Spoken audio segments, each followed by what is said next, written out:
We have trees, flowers, phytoplankton, and everything else we think of when we hear the term photosynthesis.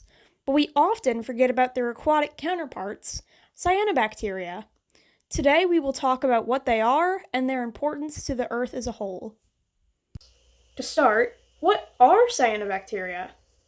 Cyanobacteria, otherwise called blue-green algae, is a prokaryotic organism that is capable of performing photosynthesis. In other words, they're the plants of the bacterial world.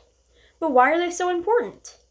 Without cyanobacteria, life on Earth probably would not have existed as we know it. Roughly 2.5 billion years ago, our Earth underwent the Great Oxidation Event.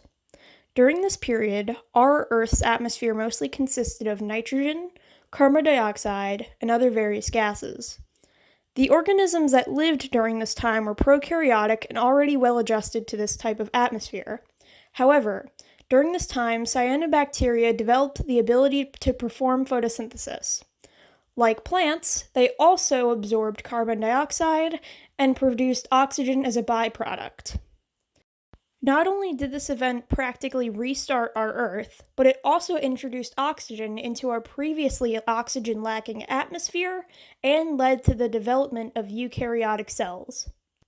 How exactly did these eukaryotic cells develop, though? We call it the endosymbiotic theory. This theory states that larger bacterium would absorb smaller bacteria, and this led to a positive symbiotic relationship. How does this apply to cyanobacteria? When absorbed, cyanobacteria would actually produce energy and perform photosynthesis inside of these larger cells, which is stated to have led to the development of plant cells because these cyanobacteria acted as a pseudo-chloroplast. So, without the presence of endosymbiosis, or cyanobacteria in general, it can also be stated that we wouldn't even have plant cells at all. Now, while cyanobacteria is absolutely remarkable, they also have a negative impact on our environment as well.